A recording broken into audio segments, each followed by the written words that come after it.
Hello friends, welcome to my channel rishi.edu. Myself Rishita।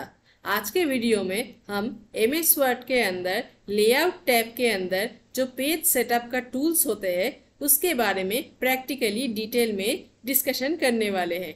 Video शुरू करने से पहले अगर आप हमारे चैनल में नए हैं तो हमारे चैनल को सब्सक्राइब करके पास वाले बेल आइकन को ऑल पर सेट कर लीजिए ताकि हम जब भी कोई नई वीडियो अपलोड करें उसके नोटिफिकेशन तुरंत आपके पास पहुंच जाए। तो चलिए आज का वीडियो शुरू करते हैं।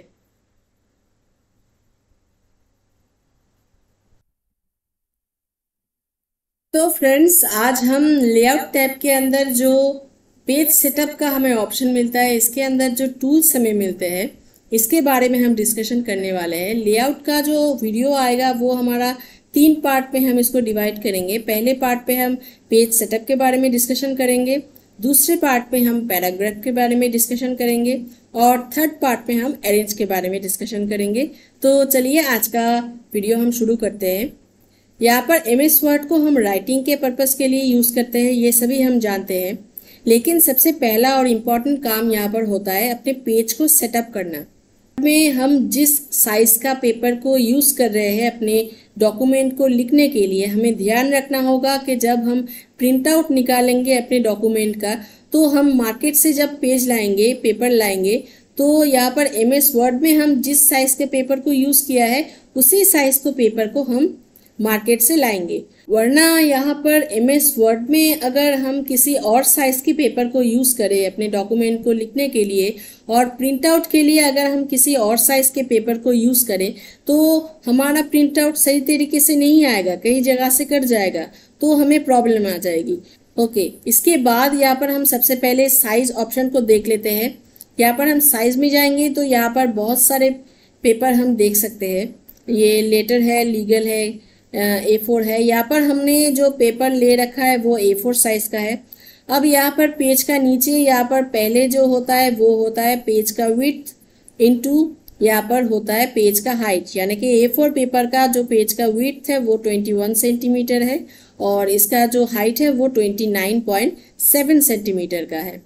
तो ये हो गया हम अपने पेज को किस तरह से पहचानेंगे। अब ऐसा भी हो सकता है कि हम मार्केट से कोई पेज ला रहे हैं लेकिन हमें पता नहीं है कि वो क्या है, वो A3 है, A4 है, क्या है, लीगल है, कुछ भी नहीं, हमें कुछ समझ में नहीं आ रहा है। तो हम एक काम करेंगे, अपने जो पेपर है उसका हाइट को और विड्थ को हम स्केल से नाप लेंगे और उसके बाद यहाँ पर हम साइज में जाएंगे। यहाँ पर एकदम नीचे हमें जो ऑप्शन मिल रहा है मोर पेपर साइज, यहाँ पर जाएंगे और यहाँ पर हम विड्थ और हाइट के पास जो यहाँ पर नंबर यहाँ पर दिख रहा है, यहाँ पर हम अपने पेपर का जो विड्थ है और हाइट है यहाँ पर हम इसको एंटर कर देंगे। तो हम यहाँ पर एग्जाम्पल के तौर पर इसके विड्थ को हम थोड़ा सा बढ़ा लेते हैं और इसके हाइट को भी हम चलिए थोड़ा सा बढ़ा लेते हैं। यहाँ पर हमें प्रीव्यू दिखाएगा कि हमारा पेज यहाँ पर कैसा दिखेगा। इसके बाद हम यहाँ पर ओके पर क्लिक कर देंगे। तो अब हम देख सकते हैं कि हमारा जो पेपर का साइज है वो इंक्रीज हो चुका है और यहाँ पर हम पहले हमने 5 पेज ले रखे थे लेकिन यहाँ पर हमारा जो पूरा मैटर है वो 4 ही पेजों में आ गया है क्योंकि कस्टमाइज जो हमने किया है वो साइज का विड्थ और हाइट काफी ज्यादा है। तो यहाँ पर 4 ही पेजों में हमारा मैटर आ गया है। ओके, इसके बाद हम Ctrl+Z कर रहे हैं। हमने यहाँ पर Ctrl+Z कर दिया। अब ये भी हो सकता है कि हमारा यहाँ पर जितना भी पेज है उस पेज के जो एकदम पहले वाला जो फर्स्ट पेज है उस पेज के साइज को हम इंक्रीज करना चाहते हैं और बाकी का जो पेपर है उसका जो साइज है वो सेम रहेगा। तो ये भी हम कर सकते हैं। कैसे करेंगे, यहाँ पर हम सबसे पहले पूरा टेक्स्ट को सिलेक्ट कर लेंगे, उसके बाद हम यहाँ पर साइज में जाएंगे और यहाँ पर हम मोर पेपर साइज यहाँ पर जाएंगे और यहाँ पर हम एक काम करेंगे, यहाँ पर A4 सिलेक्टेड है तो हम यहाँ पर A3 सिलेक्ट कर लेते हैं और यहाँ पर हम एक काम करेंगे अप्लाई टू, इस ऑप्शन को हम चेंज करके सिलेक्ट टेक्स्ट ये कर लेंगे और इसके बाद हम ओके पर क्लिक कर देंगे। तो अब हम देख सकते हैं कि हमारा पहले वाला जो पेज है वो साइज में बड़ा हो गया है और बाकी का जो पेज है वो वैसे का वैसा है। तो ये हो गया हमारा पेज को साइज को हम कैसे पहचानेंगे, उसको कैसे चेंज करेंगे ये। इसके बाद जो यहाँ पर इम्पोर्टेंट ऑप्शन आता है ये होता है मर्जिन। यहाँ पर हर एक पेज में जो चारों तरफ सफ़ेद एरिया हमें दिख रहा है ये होता है हमारा पेज का मर्जिन। जैसे कि हम यहाँ पर कहीं पर भी हम अगर लेटर लिखते हैं तो कुछ स्पेस छोड़कर हमें लिखना पड़ता है, तो उस एरिया को हम मर्जिन कहते हैं, हम सभी जानते हैं।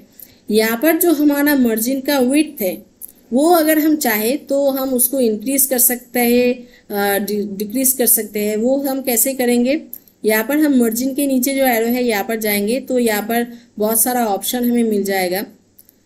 अगर हम इसको नैरो कर देंगे तो हम यहाँ पर देख सकते हैं कि हमारा यहाँ पर जितने भी पेज है यहाँ पर सभी पेज का जो मर्जिन है वो बहुत ही छोटा हो गया है, उसका विड्थ बहुत ही कम हो गया है। अब इसको हम कंट्रोल Z कर रहे हैं, और अगर हम चाहे अपने मर्जिन को कस्टमाइज तरीके से भी सेट करवा सकते हैं तो हम यहाँ पर मर्जिन के नीचे जो एरो है यहाँ पर जाएंगे और यहाँ पर हम कस्टम मर्जिन्स पे जाएंगे और यहाँ पर हमें ऑप्शन मिलता है, हम टॉप से बॉटम से लेफ्ट से राइट से कितना स्पेस छोड़ना चाहते हैं वो हम यहाँ पर सेट कर सकते हैं। एक और ऑप्शन यहाँ पर मिल जाता है गटर। गटर होता है कि अगर हमें कोई बुक बाइंडिंग करवाना हो, बाइंडिंग जो होता है वो लेफ्ट साइड से होता है और या फिर ऊपर से होता है, टॉप से होता है, तो यहाँ पर कुछ वर्ड बाइंडिंग करने के वक्त कुछ दब जाता है तो हमें ठीक तरह से दिखाई नहीं देगा। तो हम एक चीज यहाँ पर कर सकते हैं, यहाँ पर हम मर्जिन में जाएंगे और यहाँ पर हम कस्टम मर्जिन में जाएंगे और यहाँ पर हम गटर, यहाँ पर जो ऑप्शन है इसको हम यहाँ पर थोड़ा सा स्पेस यहाँ पर 1 सेंटीमीटर हम छोड़ देते हैं और यहाँ पर हमें नजर ऑप्शन दिया जा रहा है कि गटर पोजीशन हमारा क्या है। यहाँ पर हमें प्रीव्यू दिखाया जा रहा है कि हमारा जो बुक है उसका जो गटर पोजीशन है, वो जो बाइंडिंग होगा वो लेफ्ट साइड से होगा या फिर या टॉप से होगा। ये हमारा टॉप पर आ गया है, तो अगर हम चाहे तो टॉप को भी सिलेक्ट कर सकते हैं, अगर हम चाहे तो लेफ्ट को भी सिलेक्ट कर सकते हैं। चलिए हम यहाँ पर लेफ्ट को सिलेक्ट करके देख लेते हैं। अब हम इसको ओके पर क्लिक कर देंगे। अब हम यहाँ पर देख सकते हैं कि हमारा हर एक पेज जो है यहाँ पर जो स्पेस है लेफ्ट साइड का स्पेस, कुछ एक्स्ट्रा स्पेस यहाँ पर ऐड हो गया है। तो इस तरीके से हम अपने वर्ड्स को सही तरीके से डिस्प्ले करवा सकते हैं अगर हमें कोई बुक बाइंडिंग करवाना हो तो। अब यहाँ पर हम इसको कंट्रोल Z से अंडू कर रहे हैं।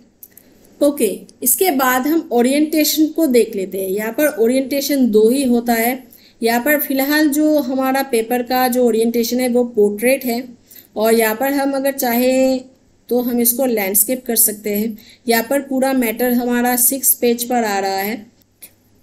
अब ये तो हो गया हमारा डॉक्यूमेंट में जितना भी पेजेस है उन सभी का ओरिएंटेशन हम कैसे चेंज कर सकते हैं। अगर हमें ये चाहिए कि हमारा पहले पेज का जो मैटर है सिर्फ वो हमें लैंडस्केप पेज में चाहिए और बाकी का जो मैटर है वो हमारा पोर्ट्रेट पेज में चाहिए, तो हम वो भी कर सकते हैं। कैसे करेंगे, यहाँ पर हम सबसे पहले अपने पूरे टेक्स्ट को सिलेक्ट कर लेंगे, उसके बाद हम मर्जिन में जाएंगे और यहाँ पर हम कस्टम मर्जिन में जाएंगे और यहाँ पर हमें ओरिएंटेशन का ऑप्शन मिलता है। यहाँ पर हम लैंडस्केप कर देंगे और यहाँ पर हमें प्रीव्यू दिखाया जा रहा है कि हमारा पेज कुछ इस तरह से दिखेगा। यहाँ पर जो है हमारा ऑप्शन है इसको हम सिलेक्टेड टेक्स्ट कर देंगे और फिर यहाँ पर हम ओके पर क्लिक कर देंगे।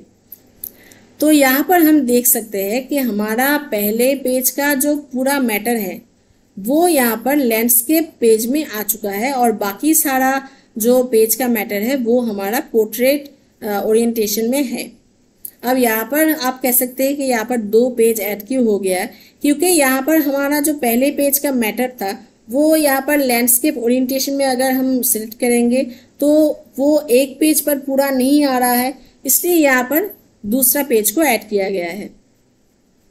अब यहाँ पर हम इसको कंट्रोल Z से अंडू कर रहे हैं। ये हमारा 3 जो बहुत ही इम्पोर्टेंट ऑप्शन है वो हमने यहाँ पर दिखा दिया है।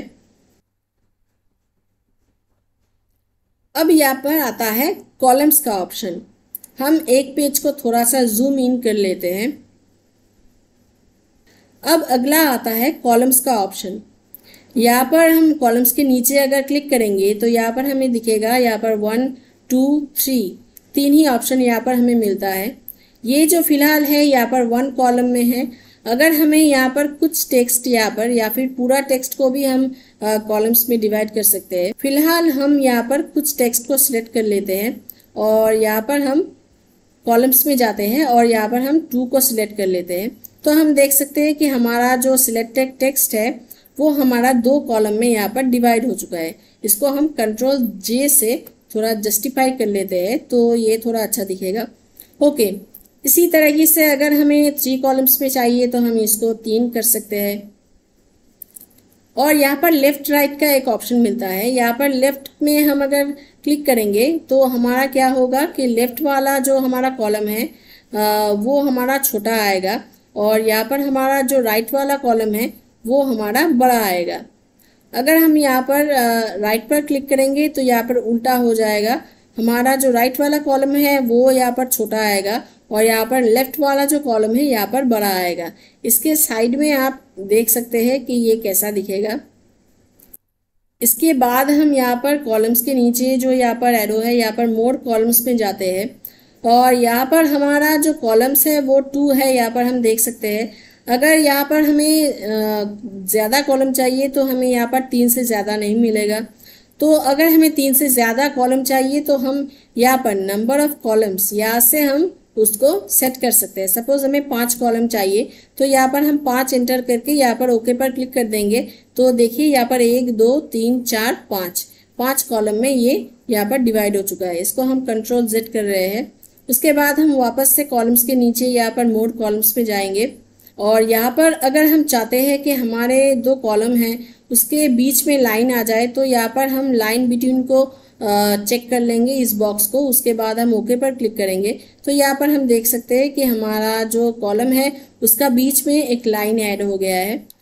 अब इसके बाद हम यहाँ पर कॉलम्स के नीचे ऑप्शन जो है यहाँ पर मोड कॉलम्स पे फिर से जाएंगे और यहाँ पर अगला जो ऑप्शन है यहाँ पर कॉलम नंबर, यहाँ पर 2 ही कॉलम है 1 और 2 और हर एक कॉलम का जो विड्थ है वो यहाँ पर शो कर रहा है। और एक ऑप्शन यहाँ पर मिलता है स्पेसिंग का, यानी कि हमने जो लाइन यहाँ पर ऐड किया है उससे कितनी दूरी पर हमारा कॉलम है। यहाँ पर फिलहाल 1.25 सेंटीमीटर है। इसको अगर हम चाहें तो इसको हम थोड़ा सा बढ़ा सकते हैं या फिर कम भी कर सकते हैं।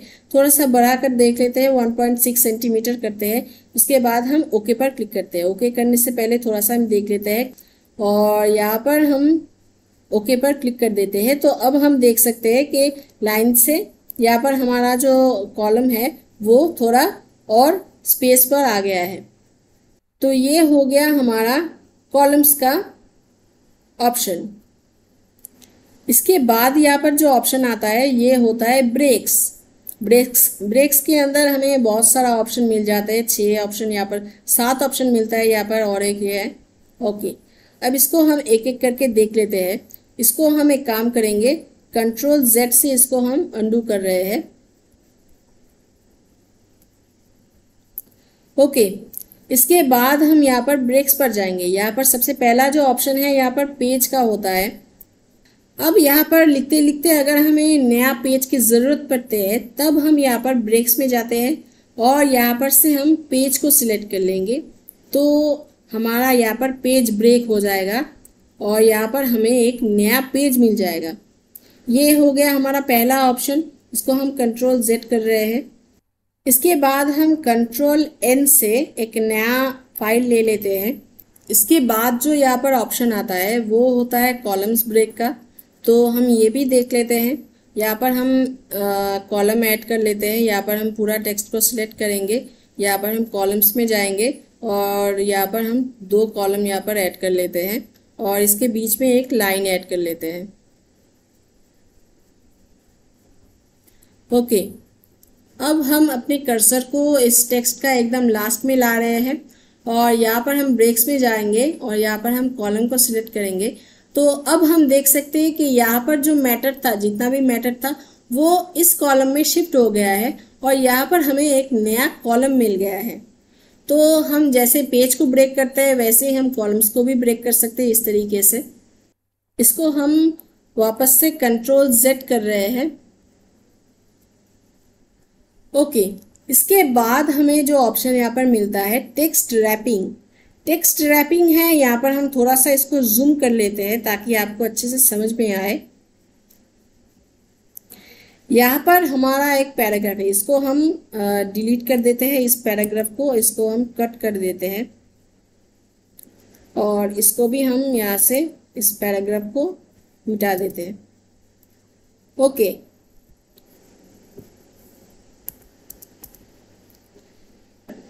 अब यहाँ पर हम अगर एंटर करेंगे तो यहाँ पर हम देख सकते हैं कि हमारा यहाँ पर जैसे ही हमने एंटर किया है तो यहाँ पर एक अलग सा पैराग्राफ यहाँ पर ऐड हो गया है। अगर हम अपनी लाइन को सिर्फ ब्रेक करना चाहे, पैराग्राफ नहीं चाहते हैं, नॉर्मली ब्रेक होगा, तो हम टेक्स्ट रैपिंग का यूज़ करेंगे। इसको हम यहाँ पर Ctrl+Z कर रहे हैं और इसके बाद हम ब्रेक्स पर जाएंगे और यहाँ पर टेक्स्ट रैपिंग पर जाएंगे। हमारा कर्सर यहाँ पर है, हमारा कर्सर। अब यहाँ पर हम ब्रेक्स पर जाएंगे और यहाँ पर हम टेक्स्ट रैपिंग पर जाएंगे और यहाँ पर हम इसको सिलेक्ट करते हैं। तो अभी यहाँ पर हमारा जो टेक्स्ट है वो नीचे आ गया है, लेकिन ये अलग पैराग्राफ में नहीं आया है, इसका लाइन सिर्फ चेंज हुआ है, ये लाइन सिर्फ ब्रेक होकर नीचे आ गया है। तो अगर हम चाहे कि ये अलग पैराग्राफ ऐड ना हो, सिर्फ अपने लाइन को ब्रेक करना चाहते हैं, तो हम उस सीक्वेंस में अपने टेक्स्ट रैपिंग ऑप्शन को यूज कर सकते हैं। अब यहाँ पर अगला जो ऑप्शन यहाँ पर आता है वो होता है नेक्स्ट पेज। नेक्स्ट पेज को हम सेक्शन ब्रेक करने के लिए यूज करते हैं। हेडर, फुटर और पेज नंबर कैसे ऐड किया जाता है उस वीडियो में नेक्स्ट पेज के बारे में काफ़ी डिटेल में डिस्कशन किया गया है। अगर आप वो वीडियो देखना चाहते हैं तो वीडियो के डिस्क्रिप्शन में आपको वो वीडियो का लिंक मिल जाएगा, आप जाकर देख सकते हैं। यहाँ पर हम थोड़ा सा इसको टच कर देते हैं। अब यहाँ पर कहीं पर भी हम क्लिक करते हैं, सपोज हम यहाँ पर डॉक्यूमेंट के पास क्लिक करते हैं और यहाँ पर ब्रेक्स में जाके हम नेक्स्ट पेज को सिलेक्ट करते हैं, तो अब हम यहाँ पर देख सकते हैं कि हमारा पेज ब्रेक हो चुका है।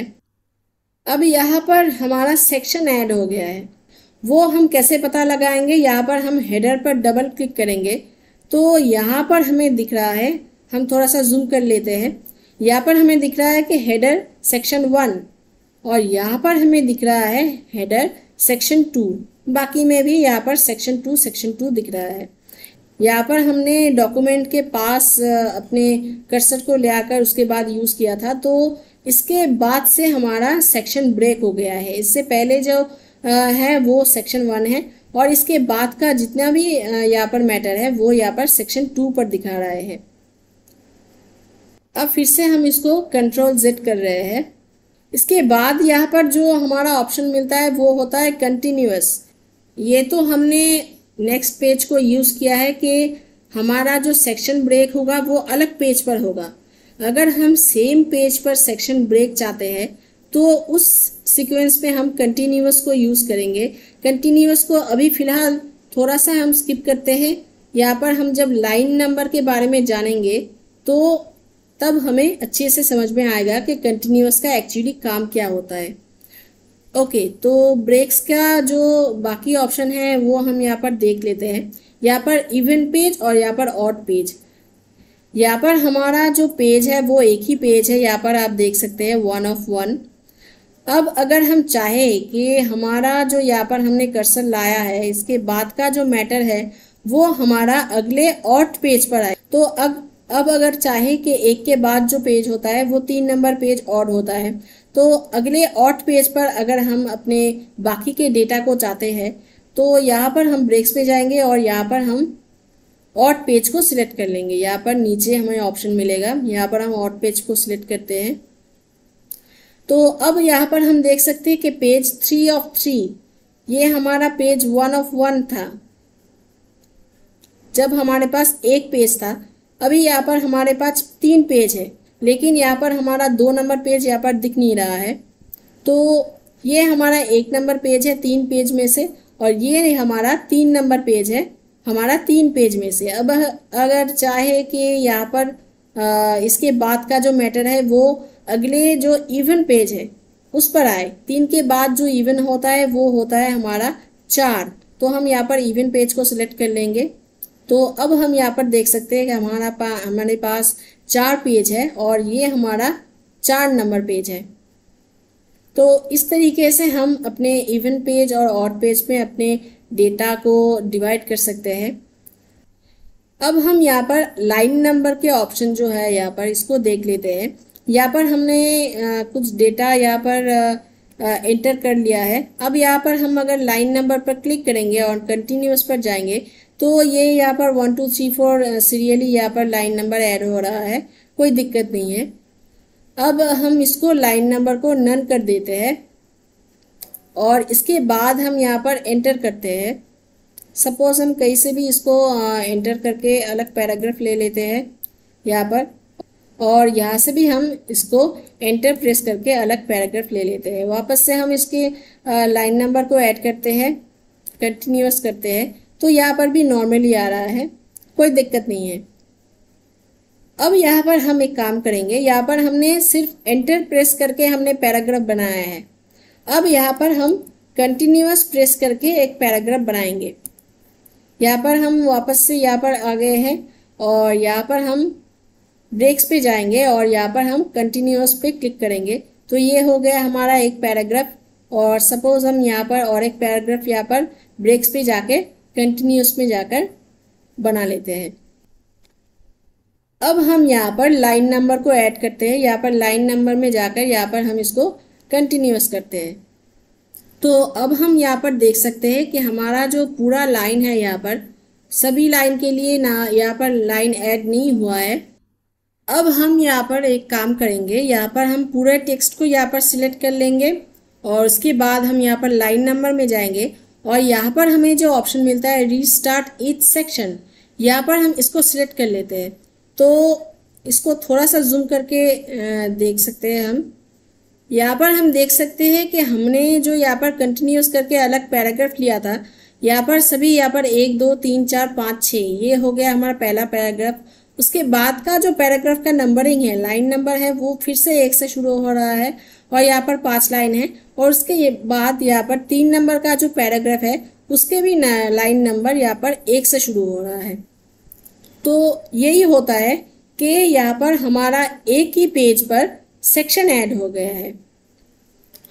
तो कंटिन्यूअस ऑप्शन को यूज करके हम जब पैराग्राफ बनाते हैं, कंटिन्यूअस ऑप्शन यहाँ पर पैराग्राफ बनाने के लिए यूज किया जाता है, लेकिन यहाँ पर हम जब नॉर्मली एंटर प्रेस करके पैराग्राफ बनाते हैं तो वो नॉर्मल होता है। लेकिन यहाँ पर हम जब कंटिन्यूअस को यूज करके पैराग्राफ बनाते हैं तो वो एक अलग सेक्शन बन जाता है, यहाँ पर हम देख सकते हैं।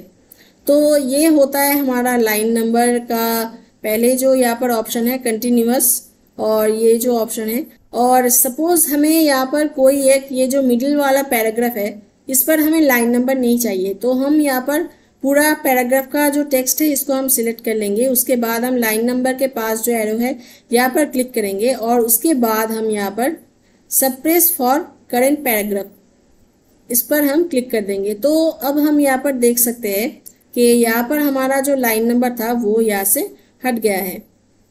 इसके बाद जो यहाँ पर ऑप्शन मिलता है हाइफेनेशन, हाइफेन देना, तो वो हम यहाँ पर भी कर सकते हैं, ऑटोमेटिक तरीके से कर सकते हैं या फिर मैनुअली भी कर सकते हैं।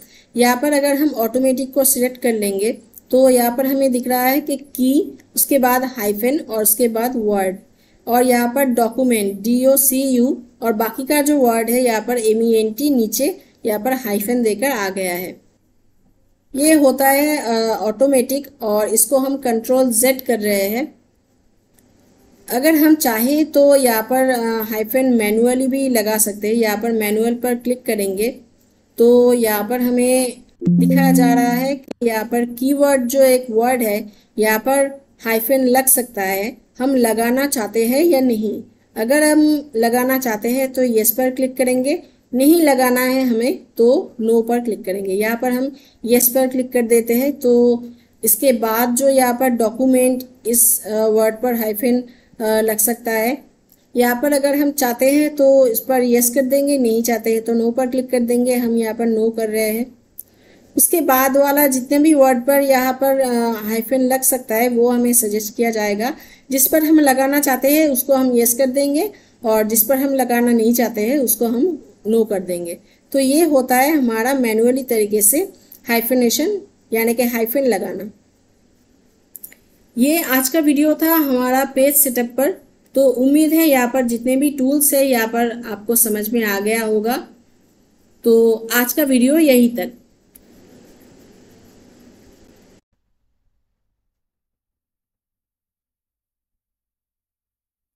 तो फ्रेंड्स, उम्मीद करते हैं आज का ये वीडियो आपको अच्छा लगा होगा। अगर ये वीडियो आपको अच्छा लगा तो वीडियो को लाइक करना बिल्कुल मत भूलिए, वीडियो को ज़रूर शेयर कीजिए और ऐसे ही वीडियोस के अपडेट्स पाने के लिए चैनल को सब्सक्राइब करके हमारे साथ जुड़े रहिए। तो मिलते हैं अगले वीडियो में, तब तक के लिए good bye and take care.